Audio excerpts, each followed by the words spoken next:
अन्योन्य प्रेरण, mutual induction, बहुत इंपॉर्टेंट टॉपिक है। ये एग्जामिनेशन में इसकी डिफिनेशन पूछी जाती है और इससे रिलेटेड काफ़ी बातें आती हैं जो पूछी जाती हैं। इसको आप लोग खूब ध्यान से पढ़िए। अन्योन्य प्रेरण जो होता है ये दो कुंडलियों के बीच में होता है, दो कुंडलियों के बीच में होता है। जब दो कुंडलियों को पास पास रखकर, जब दो कुंडलियों को पास पास रखकर एक में धारा प्रवाहित करते हैं या धारा के मान में परिवर्तन करते हैं या धारा प्रवाहित करना बंद कर देते हैं तो दूसरी कुंडली में प्रेरित विद्युत वाहक बल उत्पन्न हो जाता है। कामा विद्युत चुंबकीय प्रेरण की इस घटना को हम अन्योन्य प्रेरण कहते हैं या म्यूचुअल इंडक्शन कहते हैं। बहुत इंपॉर्टेंट बेटा, इसमें कोई दिक्कत नहीं है। देखो मैं समझा रहा हूं।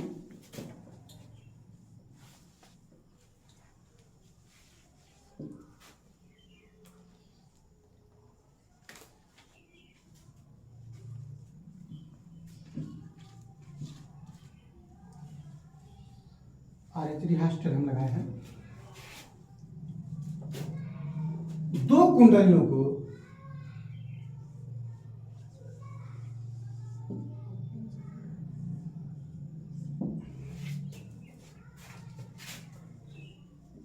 जब दो कुंडलियों को पास पास रखकर एक में धारा प्रवाहित करते हैं, देखिए जब हम कुंजी को ऑन करते हैं तो सेल से धारा बहने लगती है। ये देखो यहाँ गई ना, फिर धारा यहाँ आई, यहाँ गई, फिर धारा यहाँ आई, इस तरीके से बहने लगती है। तो दो चीजों को पास पास रख करके आप एक में धारा प्रवाहित कीजिए। केवल पहली कुंडली में आप धारा प्रवाहित कीजिए या धारा के मान में परिवर्तन कीजिए या धारा को प्रवाहित करना बंद कर दीजिए तो दूसरी कुंडली में क्या उत्पन्न हो जाता है? प्रेरित विद्युत वाहक बल, इंड्यूस्ड इलेक्ट्रोमोटिव फोर्स। मैं बार बार बोल चुका हूं, इंग्लिश मीडियम और हिंदी मीडियम दोनों बच्चों में कोई अंतर नहीं होता। हिंदुस्तान के लोग हैं, हिंदुस्तान के लोगों को साधारण इंग्लिश साधारण हिंदी दोनों समझना चाहिए। अगर केवल आप इंग्लिश पे ही बड़ा ध्यान देते हैं तभी आप फेल करने लगेंगे। अगर आप केवल हिंदी ही जानते हैं, इंग्लिश नहीं जानते, तभी फेल करने लगेंगे। इसलिए आप हिंदी और इंग्लिश दोनों बातों पर ध्यान दीजिए। ये सब साधारण बातें हैं, सारी चीजें लिख दी गई हैं। तो जब दो कुंडली मतलब कॉइल, जब दो कुंडलियों को पास पास रख करके, जब दो कुंडलियों को लिख देते हैं, जब दो कुंडलियों को पास पास रख कर एक में या पहली में, एक में पहली कुंडली में धारा प्रवाहित करते हैं या धारा के मान में परिवर्तन करते हैं या धारा प्रवाहित करना बंद कर देते हैं, धारा प्रवाहित करना बंद कर देते हैं तो दूसरी कुंडली में प्रेरित विद्युत वाहक बल उत्पन्न हो जाता है।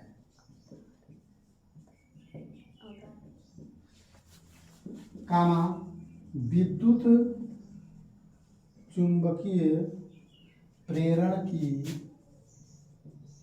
इस घटना को अन्योन्य प्रेरण कहते हैं। देखिए भाई, समझने के साथ साथ जो फिजिक्स में डिफिनीशंस होती हैं उनको लर्न करने का भी प्रयास करना चाहिए। लोग कहते हैं कि याद करना गलत है, नहीं, याद करना गलत नहीं है। समझ करके उसको याद करिए। आपसे डिफिनीशन पूछी जाएगी तो आपको सारी डिफिनीशन देना है, न कि इधर उधर घुमा फिरा करके देना है। बहुत ज़्यादा घुमा फिरा करके देंगे तो सारी नहीं माना जाता है। मैं इस चीज़ को बोर्ड पर लिख दिया हूँ और हम एक साधारण भाषा में बताने का प्रयास करते हैं। हम कह रहे हैं कि मेरे सामने विद्यार्थी बैठे हुए हैं, बहुत सारे छात्र छात्राएं बैठे हुए हैं और कोई छात्र अच्छा है और कोई छात्र बुरा है। बुरे छात्र को हमें अच्छा बनाना है। एक अच्छे टीचर की नैतिक जिम्मेदारी ये होती है कि बुरे छात्र को अच्छा बना दे तो छात्र भी सुधर गया और शिक्षक की भी वैल्यू बढ़ जाती है। तो अब हम क्या करें? एक को खूब समझा रहे हैं, खूब ध्यान दे रहे हैं, सुधर जाओ सुधर जाओ, या सपोज करिए उसको हमें थोपी दो थोपी मार ही दिए, उसी का देख करके दूसरा वाला अपने आप डर जाए, डर करके सुधर जाए। उसको देख करके दूसरा वाला डर करके सुधर जाए, तो यही अन्योन्य प्रेरण की घटना होती है कि जब दो कुंडलियों को पास पास रख करके एक में धारा प्रवाहित करते हैं, क्या करते हैं? धारा प्रवाहित करते हैं, या धारा के मान में परिवर्तन कर देते हैं, या धारा प्रवाहित करना बंद कर देते हैं, तो दूसरी कुंडली में प्रेरित विद्युत वाहक बल उत्पन्न हो जाता है। कामा विद्युत चुंबकीय प्रेरण की इस घटना को हम अन्योन्य प्रेरण कहते हैं। पहली कुंडली जिसमें हम धारा प्रवाहित करते हैं, पहली कुंडली जिसमें हम बैटरी से धारा प्रवाहित करते हैं, उसे प्राथमिक कुंडली कहते हैं। क्या कहते हैं? प्राथमिक कुंडली, प्राइमरी कॉइल। और दूसरी कुंडली जिसमें प्रेरित धारा उत्पन्न होती है या प्रेरित विद्युत वाहक बल उत्पन्न होता है, उसे हम क्या कहते हैं? द्वितीय कुंडली कहते हैं। यानी पहली को सब कुछ कर रहे हैं, दूसरी अपने आप प्रभावित हो जा रही है। एक बच्चे पे आप बहुत ध्यान दे रहे हैं, दूसरा अपने आप प्रभावित हो जा रहा है। तो यह घटना बहुत इंपॉर्टेंट टॉपिक होती है, ये लर्न करना होता है। थोड़ा सा अगर आप ध्यान दे देंगे, मैं गारंटी करता हूँ आप लोगों को जरूर आ जाएगा। जब दो कुंडलियों को पास पास रखकर एक में धारा प्रवाहित करते हैं, या धारा के मान में परिवर्तन करते हैं, या धारा प्रवाहित करना बंद कर देते हैं, तो दूसरी कुंडली में प्रेरित विद्युत वाहक बल उत्पन्न हो जाता है। कामा विद्युत चुंबकीय प्रेरण की घटना को अन्योन्य प्रेरण कहते हैं। क्या ऐसा कोई विद्यार्थी है जिसको याद नहीं हुआ? सबको याद हो गया? ये चीज हो गया। अब अन्योन्य प्रेरण के एग्जाम्पल मैं बताता हूं। अन्योन्य प्रेरण का एग्जाम्पल,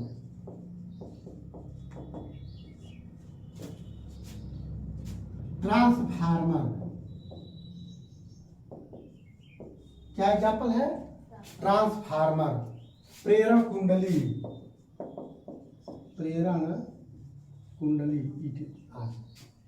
अन्योन्य प्रेरण का जो एग्जाम्पल होता है वो क्या होता है? ट्रांसफार्मर होता है। ट्रांसफार्मर। एक बात और आगे विद्यार्थियों, हम ट्रांसफार्मर लिखे हैं। ट्रांसफार्मर हर कोई देखा होगा, सबके गांव पर ट्रांसफार्मर लगा हुआ है, सबके मोहल्ले के इर्द गिर्द में ट्रांसफार्मर लगा हुआ है। वहीं से जो है कि लाइट विद्युत आप लोगों के घर में आती है।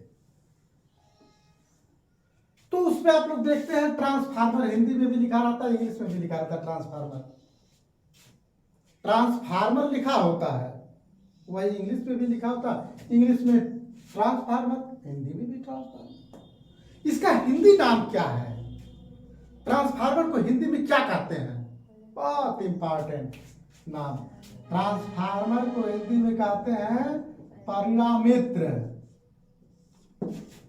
ट्रांसफार्मर को हिंदी में क्या बोलते हैं?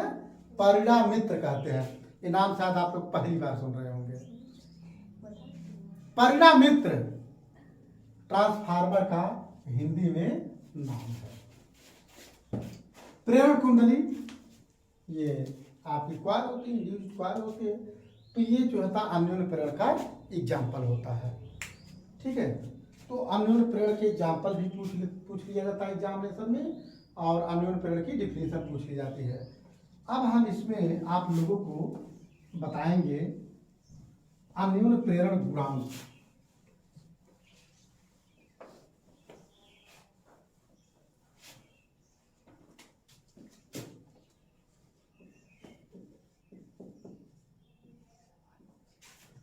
Coefficient of mutual induction. अन्योन्य प्रेरण गुणांक या इसी को हम अन्योन्य प्रेरकत्व भी कहते हैं। क्या कहते हैं? अन्योन्य प्रेरकत्व,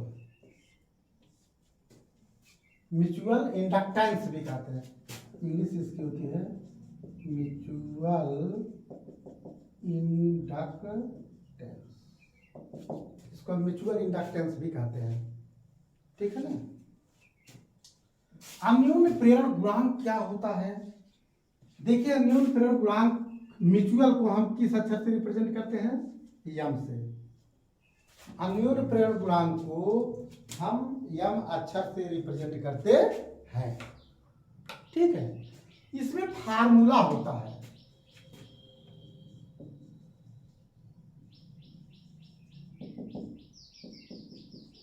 दो फार्मूला, यम बराबर N2/2/I1 और एक फार्मूला था यम बराबर -E2/डेल्टा I1/डेल्टा T।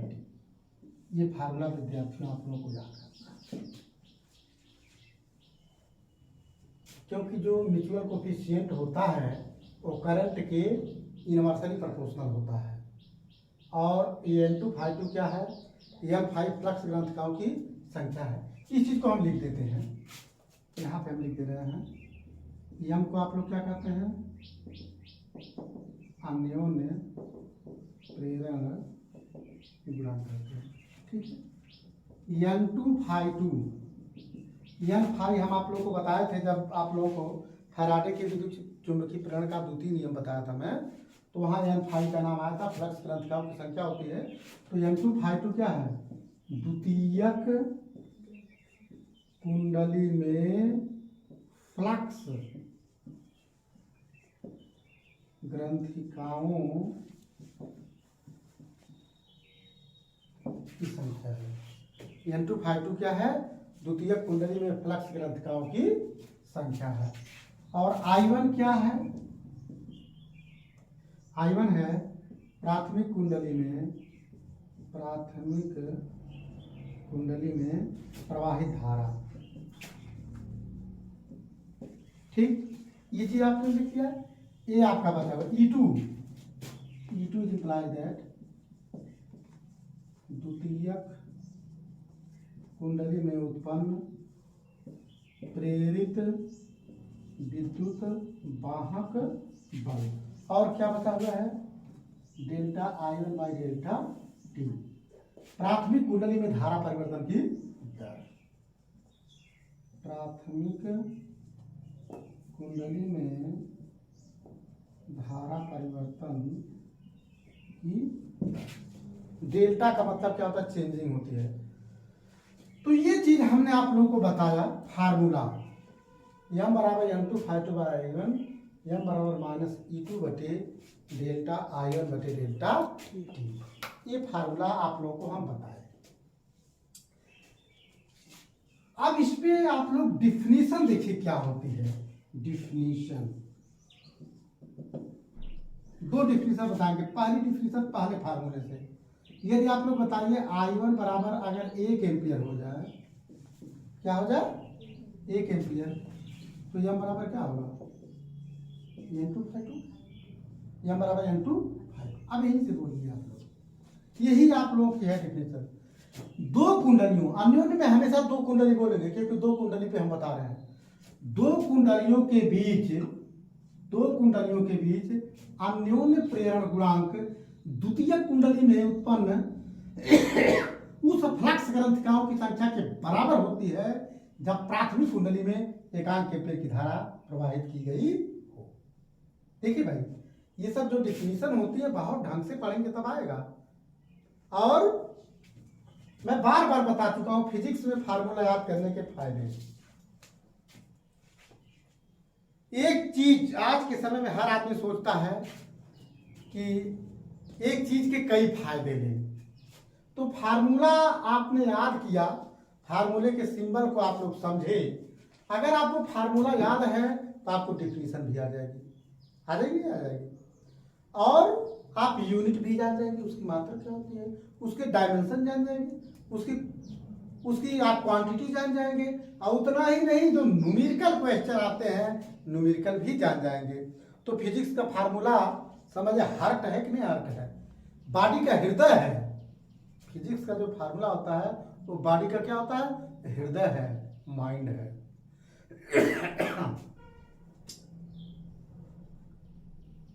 कैसे आप लोग, जैसे पुजारी लोग पूजा करते हैं तो क्या है, उनको 5 मंत्र बता दिया जाता है, आप कंठी लेके दिनों रात वही डुलाते रहते हैं, कंठी दिनों रात चलाते हैं, लेकिन क्या है वही बस वही 5 नाम लेते हैं।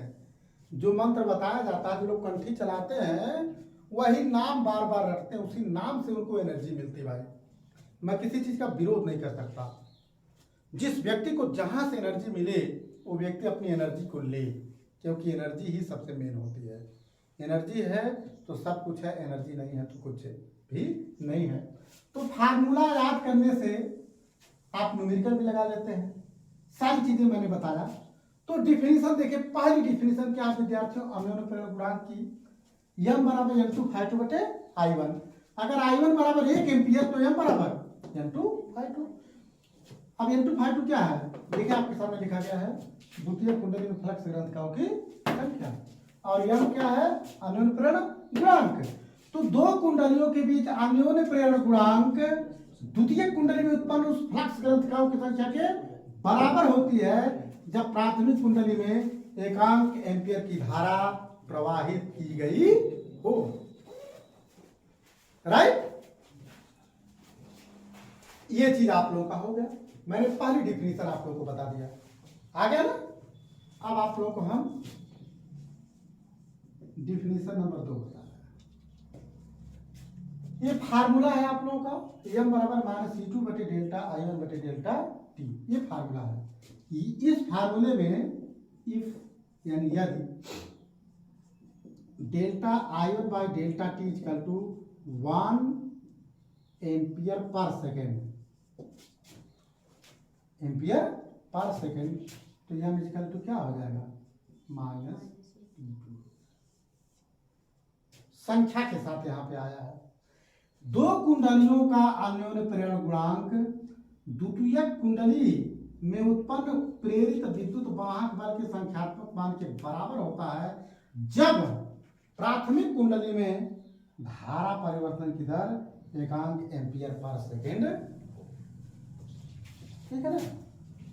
प्राथमिक कुंडली में धारा परिवर्तन की जो दर है वो एकांक एम्पियर पर सेकेंड। ये चीज है आप लोग सामने डिफिनीशन, बहुत इंपॉर्टेंट टॉपिक फिजिक्स की है ये, और जब बच्चा समझ लेता है तो उसको ऑल लाइफ चीजें आसान हो जाती हैं। ठीक है, देखिए आप लोग, दो कुंडलियों का अन्योन्य प्रेरण गुणांक, आप देखिए E2 हम पहले लिख दिए हैं। E2 क्या है, द्वितीय कुंडली में उत्पन्न प्रेरित विद्युत वाहक बल, क्योंकि माइनस है तो संख्या को मान दे रहे हैं। दो कुंडलियों का अन्योन्य प्रेरण गुणांक द्वितीय कुंडली में उत्पन्न उस प्रेरित विद्युत वाहक बल के संख्यात्मक मान के बराबर होता है जब प्राथमिक कुंडली में धारा परिवर्तन की दर एकांक एम्पियर पर सेकेंड हो। तो विद्यार्थियों, मैं आशा करता हूं कि आप सभी लोगों को दूसरी डिफिनीशन भी कंप्लीट हो गई, ठीक है ना। अब अन्योन्य प्रेरण गुणांक का, अन्योन्य प्रेरण गुणांक का जो है आपको हम, चलिए अब आप लोगों को इसका मात्रक और बीजगणित सूत्र हम बताएंगे। फार्मूला आपके सामने है,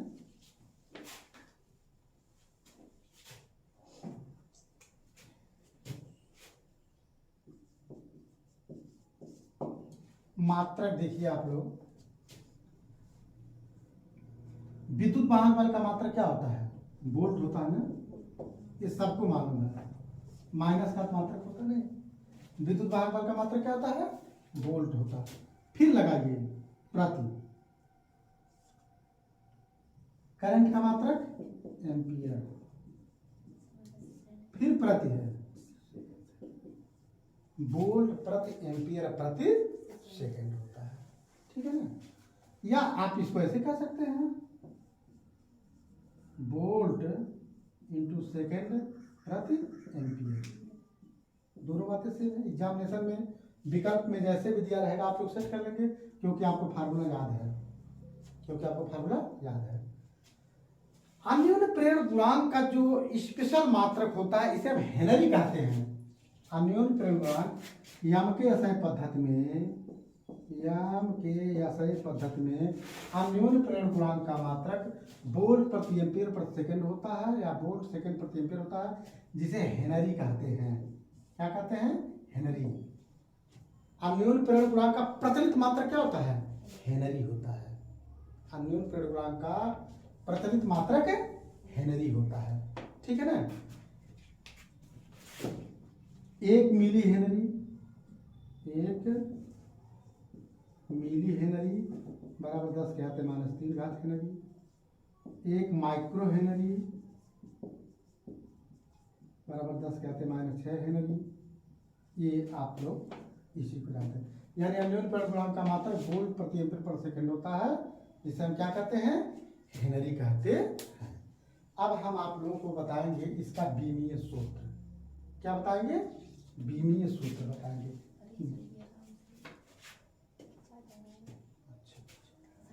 डायमेंशनल फार्मूला, हम इसके डायमेंशनल फार्मूला को बताएंगे।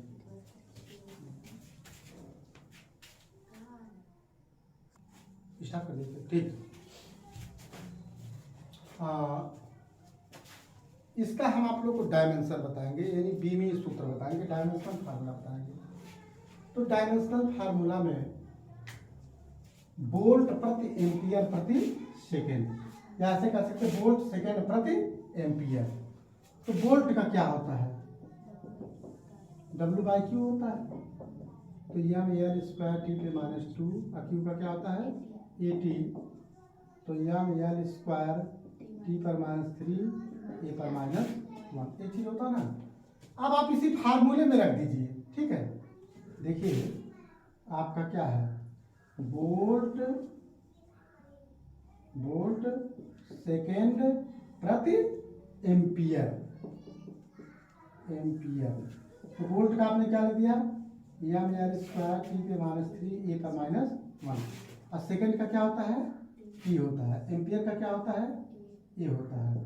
तो ए आपका आ गया यम एल स्क्वायर टी पे -3 और टी पे 1, यम एल स्क्वायर टी पे -2 ए पे -2। वेरी इंपॉर्टेंट, बहुत इंपॉर्टेंट इसका बीमीय सूत्र है, ठीक है ना। तो आप लोगों ने इसका क्या सीख लिया? बीमीय सूत्र भी सीख लिया, ठीक है। तो ये आपका आ गया अन्योन्य प्रेरण गुणांक। अब इसी से संबंधित बात आप लोगों को स्वः प्रेरण भी बताया जाएगा। तो मैं स्वः प्रेरण भी बता रहा हूं।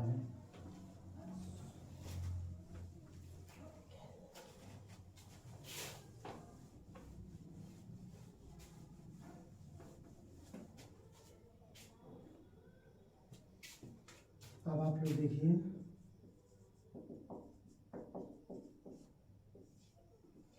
स्वः प्रेरण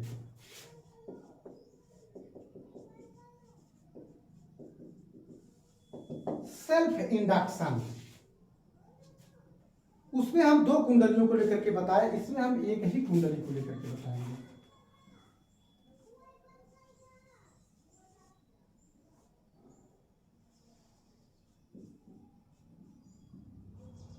ऐसे भी दे सकते हैं।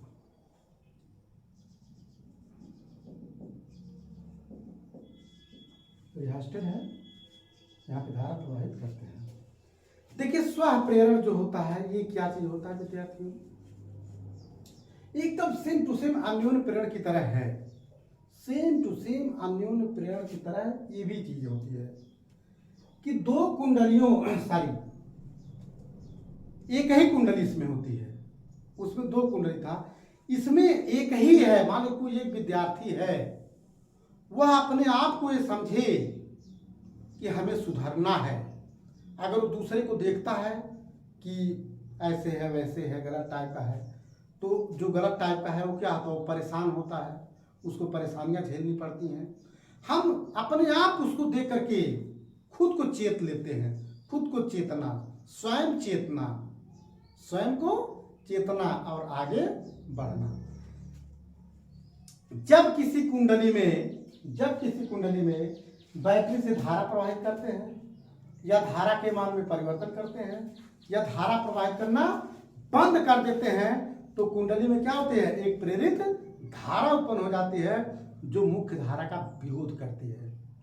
कुंडली में एक धारा उत्पन्न हो जाती है जो मुख्य धारा का विरोध करती है।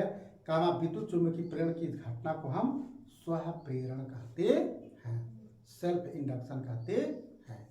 यानी जब किसी कुंडली में, डेफिनेशन को हम लिख भी सकते हैं, जब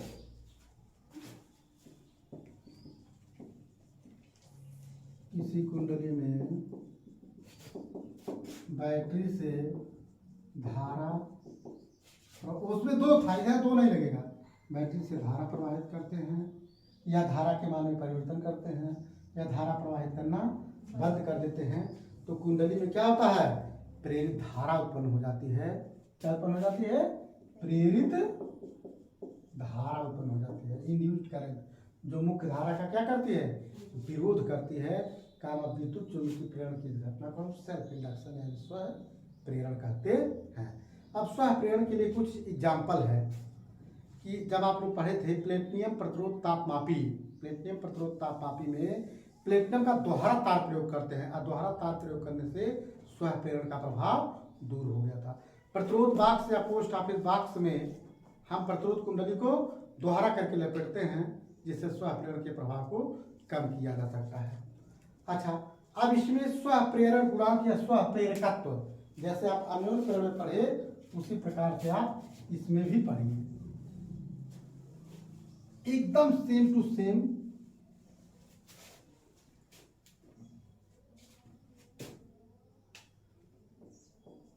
स्व प्रेरण गुणांक, कोफिशिएंट ऑफ सेल्फ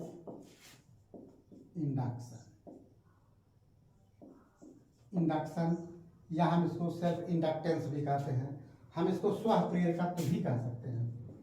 एक नाम इसका क्या होता है, प्रेरकत्व, स्व प्रेरकत्व, सेल्फ इंडक्टेंस,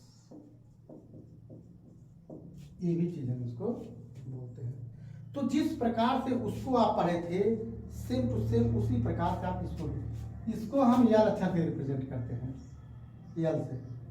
इसका फार्मूला क्या होता है, यल बराबर एन फाई बटे आई और दूसरा फार्मूला है माइनस ई बटे डेल्टा आई बटे डेल्टा टी।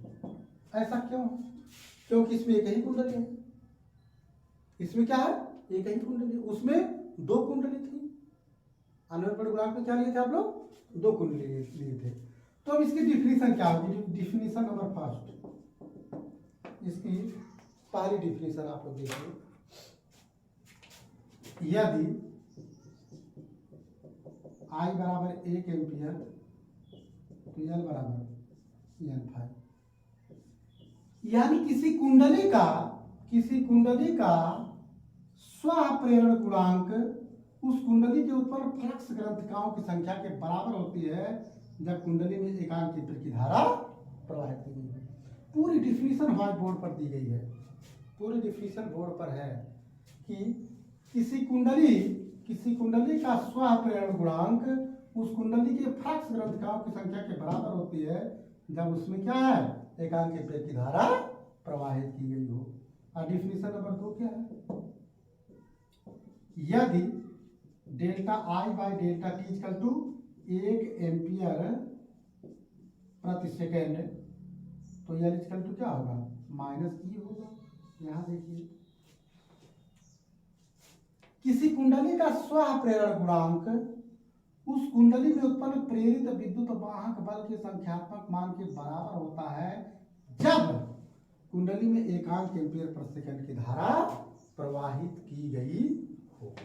तो इसका भी मात्रक वही होता है, मात्रक क्या होगा, वोल्ट इसका भी जो मात्रक है आपका वोल्ट प्रति एम्पियर प्रति सेकेंड, वोल्ट प्रति एम्पियर प्रति सेकेंड। इसको आप क्या कहते हैं? हेनरी भी कहते हैं। इसका भी सूत्र वही m² t पे -2 a पे -2 लर्न होना चाहिए। ये बहुत ज़्यादा एग्जामिनेशन में पूछता है, मैं देखता हूँ कंपटीशन में बहुत ज़्यादा इसको पूछता है। टीजीटी पीजीटी के एग्जामिनेशन में भी सूत्र को पूछ लेता है, अब बोर्ड में भी बहुत ज़्यादा आता है। निश्चित तौर पे इस टॉपिक से बोर्ड एग्जाम में आती है। मात्रक आता है, इसका मात्रक क्या होता है या इसका बीमी सूत्र क्या होता है। विकल्प में भी ऐसे भी आपको तैयारी रहती है तो आप लोग इसको कर देते हैं, ठीक है। अच्छा, अब इसके बाद इस पे एक टॉपिक आ जाती है सिद्ध करने के लिए, बहुत इंपॉर्टेंट टॉपिक है। एक हम इस पर आपको क्वेश्चन करा रहे हैं।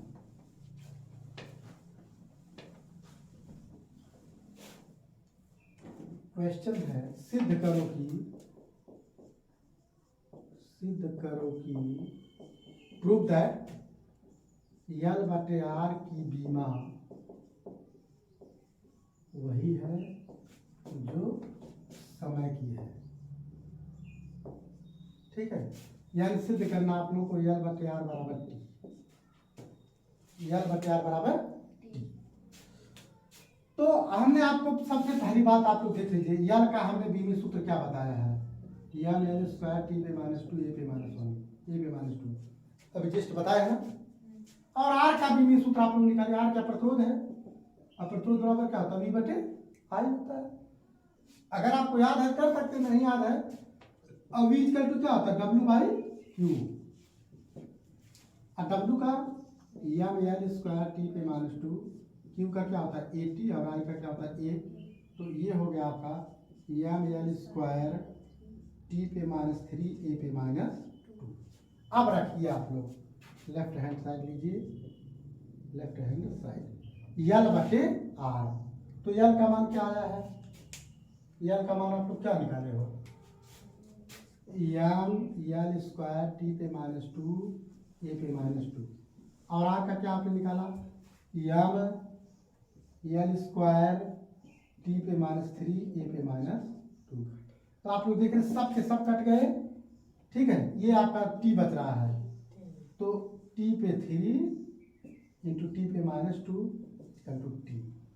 Equal to right hand. बहुत इंपॉर्टेंट टॉपिक है कि सिद्ध करो कि L/R की बीमा वही है जो किसकी है, समय की है। तो विद्यार्थियों, आज की इस वीडियो में हमने आप लोगों को अन्योन्य प्रेरण गुणांक, अन्योन्य प्रेरण और अन्योन्य प्रेरण गुणांक, स्वप्रेरण गुणांक, इसके मात्रक, बीमी सूत्र, इसमें परिवर्तन, इस एक्सरसाइज को मैंने बताया। इसको आप लोग खूब ध्यान से बार बार पढ़िएगा। कोई दिक्कत होगी कमेंट बॉक्स में आप लोग लिखिएगा, मैं जरूर पूरा बताऊंगा। और इस टॉपिक को आप लोग ध्यान से पढ़ लिए तो निश्चित तौर पे हर एक एग्जामिनेशन में 2 से 2 नंबर आपका, कम से कम 3 नंबर पक्का है। बहुत बहुत धन्यवाद।